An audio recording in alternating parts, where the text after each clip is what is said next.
Why, hello there, ladies and gentlemen, boys and girls, children of all ages. My name is Mr. Dogboat333, and welcome back to Hearts Around 4, the new last is here as Amur. Now, in the last video, we took out Irkutsk, we killed Yagoda, we killed Sebline, we didn't get a chance to kill Mikhail, but we're gonna try to kill Father Man. And unite the West, or the Far East, once and for all.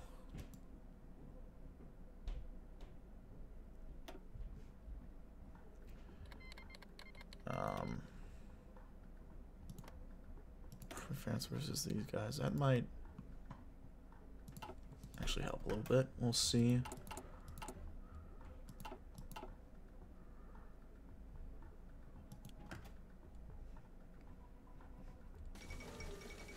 Some more stuff to civilian factories. In the meanwhile,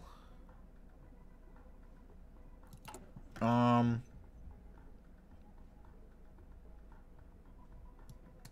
ahead and attack these guys coming up. It's going to be a pain to move in all this territory.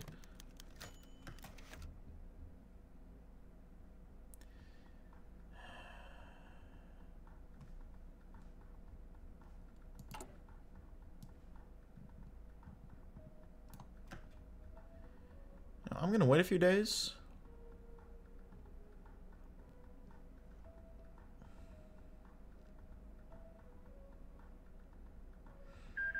I'm gonna cheat the shit out of this.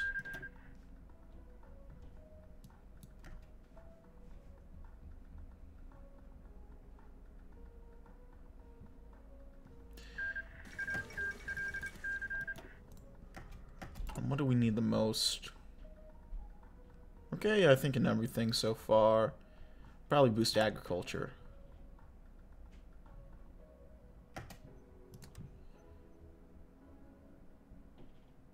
Yeah, sure, take the loot if you want. We just don't have any loot.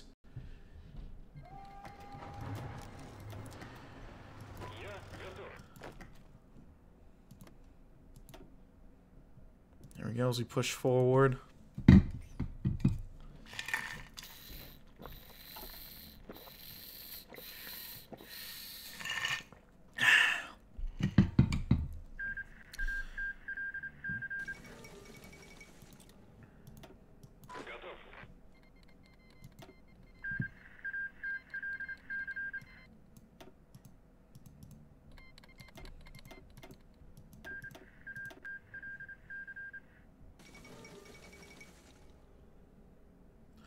Well, the Reichskommissariat won in Ukraine. It is really not good to be Ukrainian right now, is it? Malding elected, that actually, why not to be bad for England, or at least, more American side?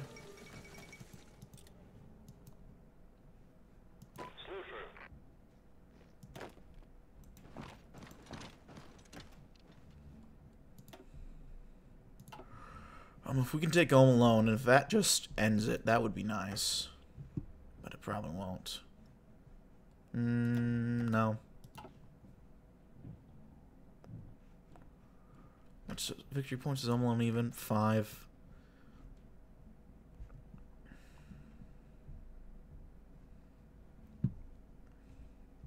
Means we can't just...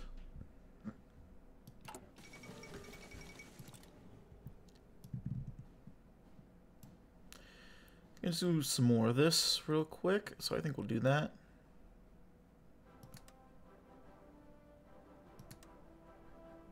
Do industrial investments. Focus on research.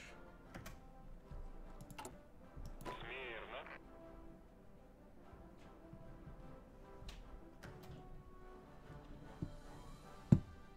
think there are literally no more VPs up here. So our best option is just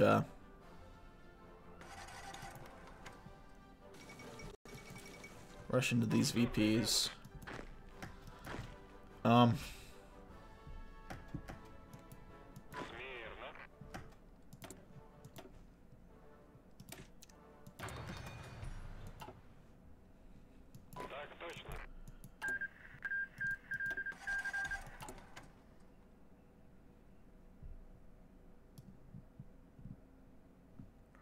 I'm guessing next we're probably not going to be able to just peacefully unify the boat guys, the Pacific Fleet. So I'm guessing we're just going to have to raffle stomp them.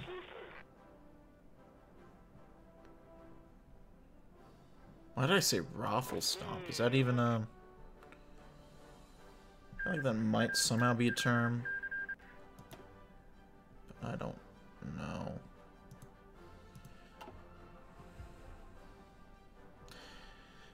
know. Curb stomp seems a little too on the nose. So I don't know if I want to say that one.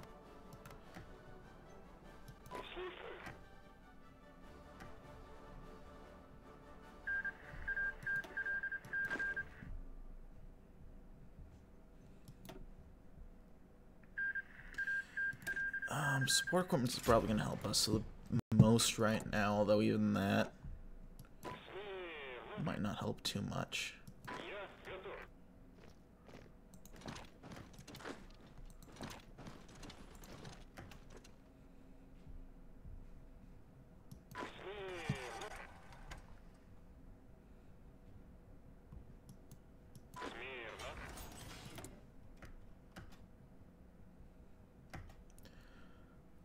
Hospitals. Apparently need some in Buryatia.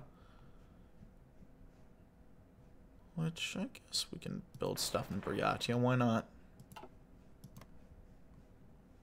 You had a lot of schools and a lot of stuff in Irkutsk, so might as well spread some left to Buryatia. Will that be enough to capitulate the mandate? Nope. Dang.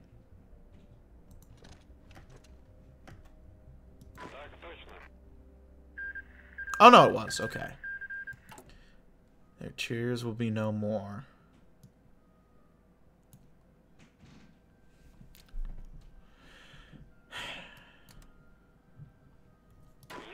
Well, only one thing left to do.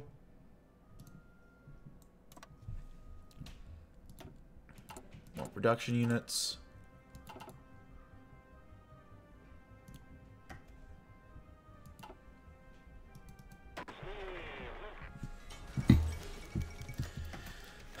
The crowd, which had been assembled to witness the execution of Alexander Mann, was uncomfortably silent. Nobody said a word or threw anything as they parted to let the black shirts through, the priestly prisoner in tow. Mann was haggard, starved, broken, but unbowed. He continued to quietly pray through bloodied lip, pacing along as calmly as a monk going about his cloistered life.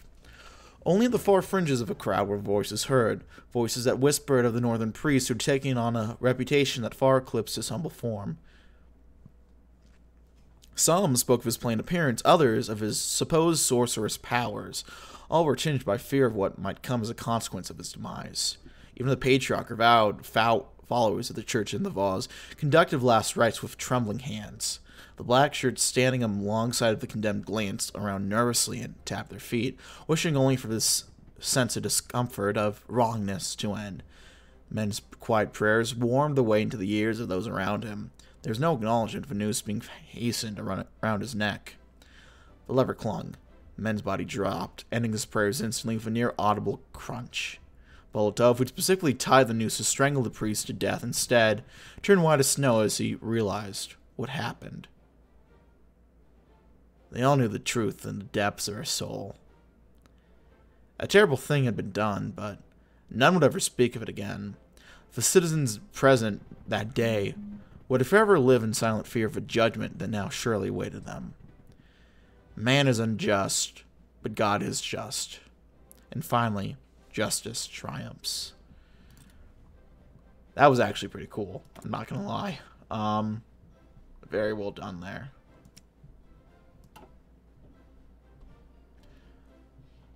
I'll get building some artillery for now.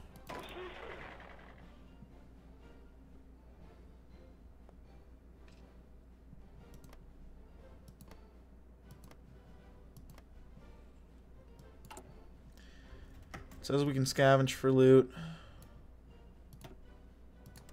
I might just do that for the heck of it real quick. See if we can get one more uptick on this.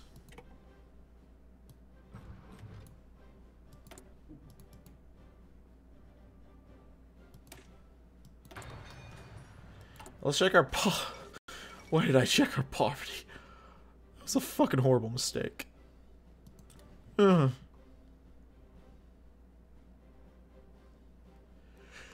Oh God, Jesus.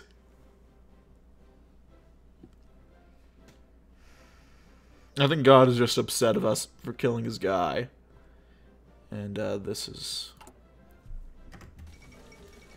punishment for us. Allende. Is that the guy? I think that was the guy.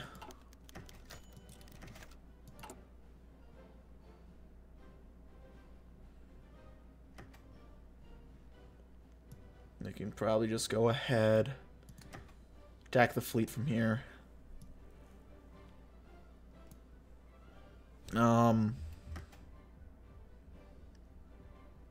Let's do new schools.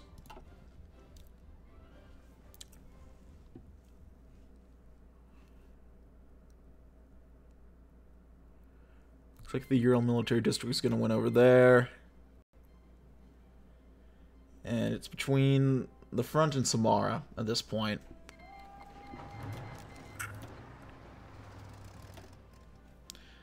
My money is probably on Samara, honestly.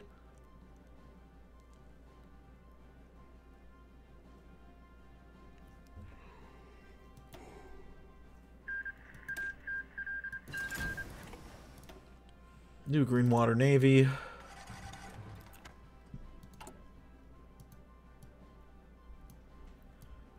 And then 2 contenders left in the Smuta.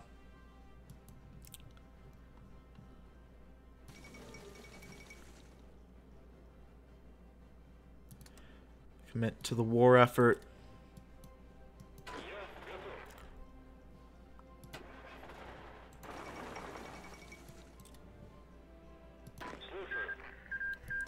Versara scattered to the Heartless Sea.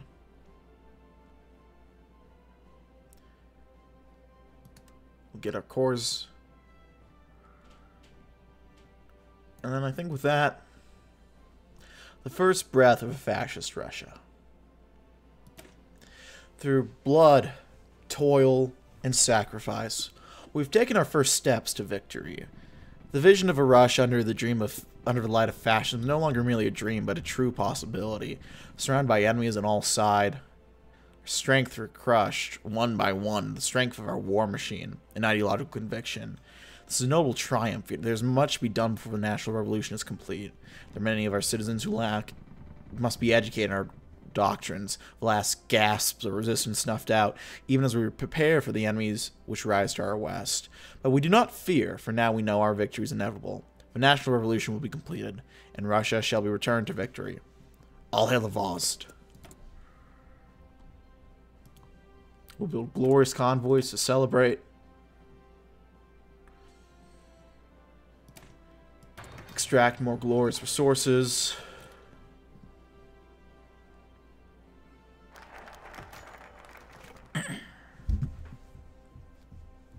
From his balcony, Radzevsky looked upon the city of Arpine a long time ago. The RFP was just a marginal organization in this very same city. But times changed. Now the Fascist Party stands as sole overlord of the Russian Far East. Radzevsky is the vase of his new National Socialist hegemon. However, the rebirth of Russia has not ended. The godless degenerates in the West remain, and the nation's reunification will surely be a bloody ordeal. But for now, the Far East is enough. The image of the Vaz himself, once regarded as nothing more than a fascist joke, a sad reminder of the distortion of Russia itself, had also improved. People now looked to him as a guide, leading the nation to a new era. Thousands of men and women stood where he gave speeches, listening intently and cheering. Posters were plastered on the walls of Magadan and Chita, representing Radzevsky as a great man sent by God to save Russia. He now had a mission, and people looked up to him. This thought alone made Radzevsky smile. Then he felt something snuggle against his leg. It was his greatest admirer. Taking the feline into his arms, he petted Amur on the head, who started to purr gently. Amused by the curious animal, he brought her inside. The Vaz had already begun planning his glorious reclamation, but Radzevsky was, for now, satisfied with Far East under his iron fist. A farce no longer. Well,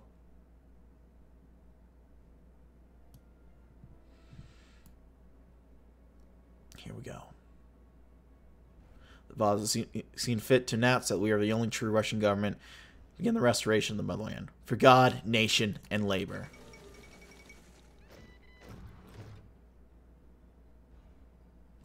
Strange turn events, a widespread windswept tide of the Russian Far East, now reportedly under the control of the forces of Konstantin Radzevsky, founder of the Russian Fascist Party. While the idea of Russia embracing fascism may seem bizarre, many analysts point to the RFP's key role in the All-Russian Expeditionary Force as a precedent. What comes next for Radzevsky's regime is uncertainty. Logically, the RFP will probably begin a push into Siberia proper in an attempt to effort to unify Russia. How the so-called Vaz and his followers will interact with the international system is uncertain. Although the RFP and Radzevsky have long enjoyed the patronage of Japanese backers, his vision of a fascist Russia is clearly closer to a German model, considering his party's virulent anti-Semitism and extensive usage of Nazi iconography. The consequences of his development remain to be seen, yet many enemies remain. I'm gonna expand repopulation efforts, initiate the all-Russian remigration program. So much for closed borders, or however you want to declare it. We'll create a state fishing fleet. So also begin selling convoys. And here we go.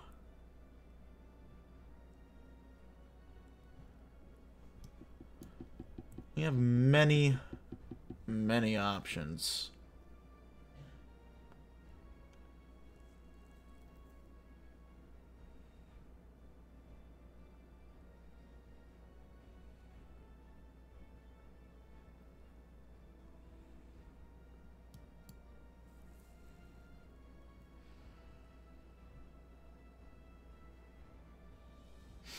Oh no. Oh no.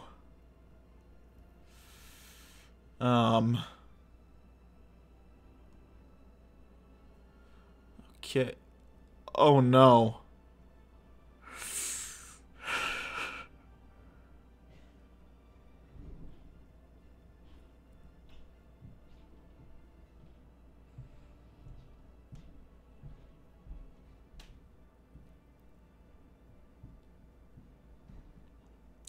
Our poverty is not getting better anytime soon, it would seem.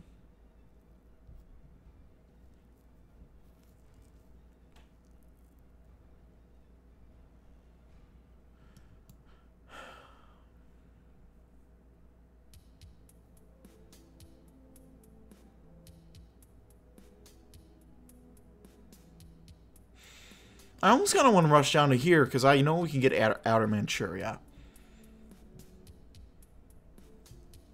Let's do the hand of Russia. With our immediate issues settled in the Far East back in the right hands of the only true all-Russian government, we finally focus on the most important things in our bid for reunification: international diplomacy. While the U.S. of A. has always been in the grip of the international Jewry, indicating by their obvious and insulting support of renegade Mitkovsky, there are a number of their other powers that we can reach out to in the hopes of recognition and support for our righteous cause and reunification of Russia. In the West lay the Nazis, the model of our very own movement, have begun to recover from their internecine civil war, and these are benevolent and long-standing patrons, the Japanese. The Vaz has already assembled a veteran diplomatic corps that will be used to embark on foreign missions if necessary. It's begun writing a diatribe denouncing the powers that are tools of a Jewish shadow state. Oh, God. We need to... This is painful to look at, all of that. I'm not gonna lie.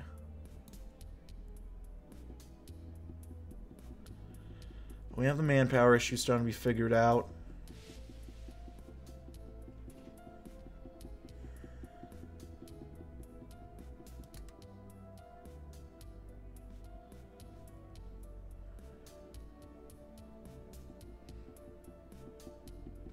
We need poverty relief programs immediately. I mean, we needed them yesterday.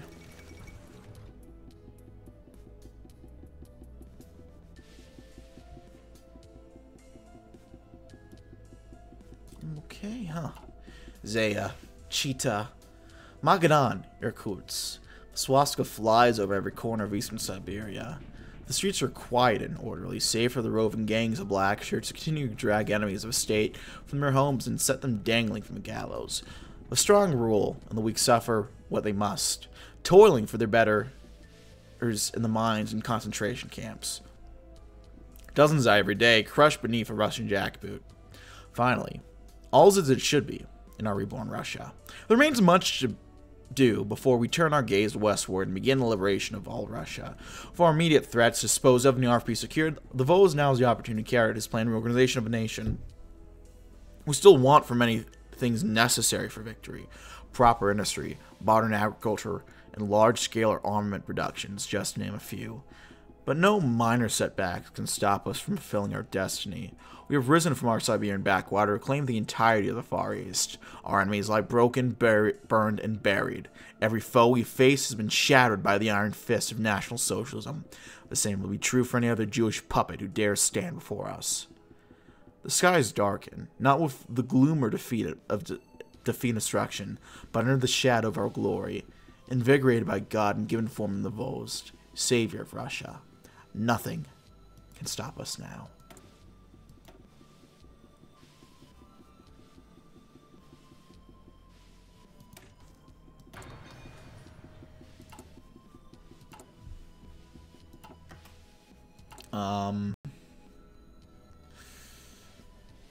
It would be nice to get to a point where we aren't getting so much poverty.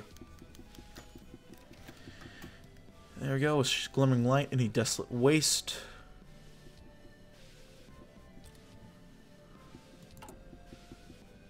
Getting stuff on all that, as we have been before.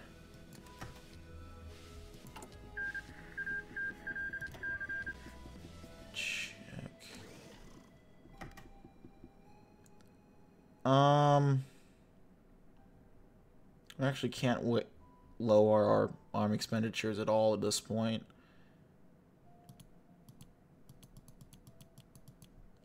Is there anything we can do to, well,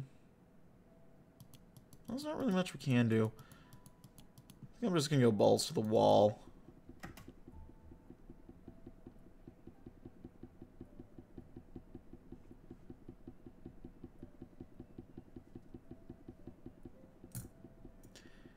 $500 million.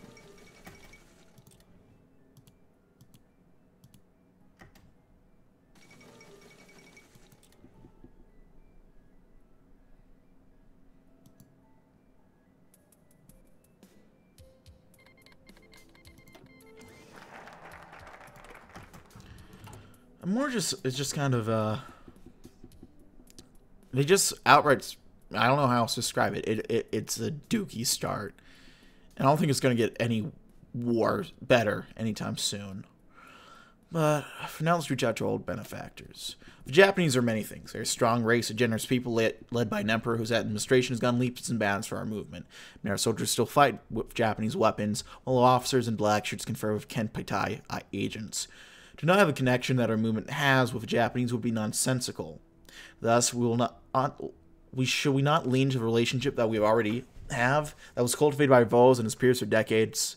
The Japanese are close to us, both geographically and diplomatically, if not politically. And if we see closer collaboration with them through economic deals and military assistance, perhaps we can get some of our Russian land back as well as diplomatic recognition.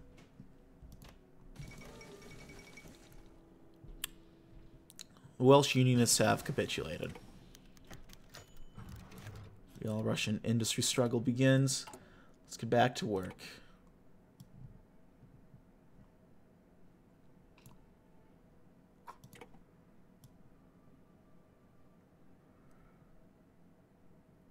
Oh, this is new to me. Reclamation of the port of Makdan, Kovsky, and the great city of Rdzavsk. We now have our window to the outside world, which will not allow us not only catch up with petty warlords in the former unholy union and beyond, but surpass them as well. We'll begin embarking on ambitious industrialization project, the likes of which Russia's never seen. Product of the wisdom of Konstantin Rdzavsky, votes of the all-Russian government, his grant and vision calls for rapid expansion of our strategic infrastructure, industrial base, both of which were sorely neglected by the Jews that ran our motherland into the abyss. While it may seem ambitious beyond our abilities on paper, we have several advantages that put us leagues ahead of the corrupt fiefdoms the west of us. The ace of our sleeves, our relationship with the co-prosperity sphere, skillfully cultivated over the decades by the Vols since our days in Harbin. With their industrial and technical expertise on our side, we'll be able to leapfrog the development of our rivals. Furthermore, with access to our only working port in Russia and direct lane access into Manchuria, we'll have better access to the Asian markets than all of our other rivals. Lastly, our recent liberation of Russian lands from Judeo Bolshevik, kosher fascists, and plutocratic czars has more than enough of a surplus labor pool to achieve these goals in the time frame envisioned by our economists and military leaders. While true Russians who cherish their motherland work honestly and reap the rewards of their efforts, those who brutalize their beloved motherland and sought to feast on their corpse will need to pay for their penance for what they've done to Russia. Rest assured, the black shirts under Alexander Bolotov will make sure that their debt to the nation is repaid in full. For God, nation, and labor. We could do Azaya Rdzavsk-Longjiang Railway. Suppose we'll claim it. We need lack shipbuilding capacity to produce the amount of items because we need to keep fully operational. There we go.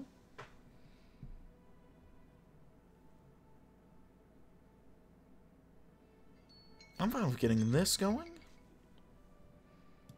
Let's do that.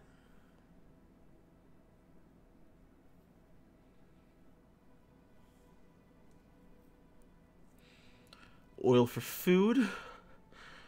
Power and growth will improve at the expense of our fuel. That's a sacrifice I'm willing to make.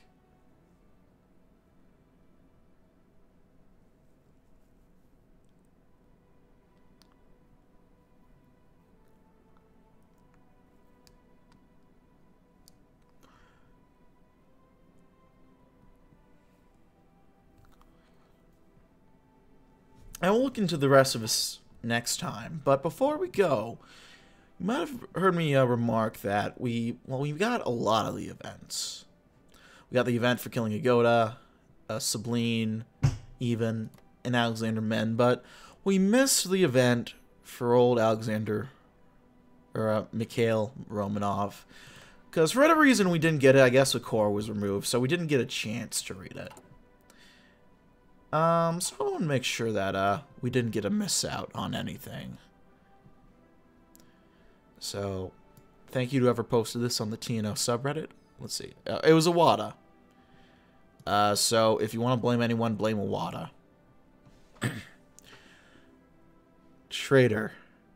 Pretender. Bastard. These were some of the kinder terms being yelled at Mikhail Andreevich Romanov as he was being led up to the Zaya Gallows. Placed in the center of town, the gallows had once been location of town's market, but had been repurposed once Rdzavsky's terror started. The RP officials had packed the squares with black shirts and peasants with the false promise of a banquet afterwards in celebration of the death of the Tsar. The crowd's mood had gone from quietly excited to raucous with the arrival of Mikhail and his escorts of black shirts. Despite having been wearing prison clothes for most of his time in the city, he'd been dressed up in his Tsar's regalia for the execution. It appears as if the deposed royal had aged considerably since his capture. The black shirts forced a path through the crowd and curbed the worst of the physical abuse that was being hailed at Mikhail, who was being propelled forward, a black shirt grasping each arm of his arms and forcing him to walk. The entire journey to the gallows, through the crowd, the false Tsar protested, begged for mercy, and pleaded with his escorts to let him go. This only played into the showiness of the event and caused surges of excitement amongst the younger black shirts who were accosting him. As he led up to the gallows alongside the executioner was the RFP-appointed patriarch of the Orthodox Church of the East and the Vols himself. The patriarch performed the last rites and performed a prayer for Mikhail's soul in the afterlife. Odzevsky remained silent the entire time, watching the process and reveling in the scene that Mikhail was making for himself. As he was being prepared to be hung, the executioner asked if he had any last words. Tearfully, the false Tsar said, I never wanted any of this. Please, just... I want to go home. The gallows were dropped, and Mikhail's death signaled the end of the Eastern monarchist movement. May you find a home in the afterlife. Yeah, I'm just gonna leave you guys on that. Bye.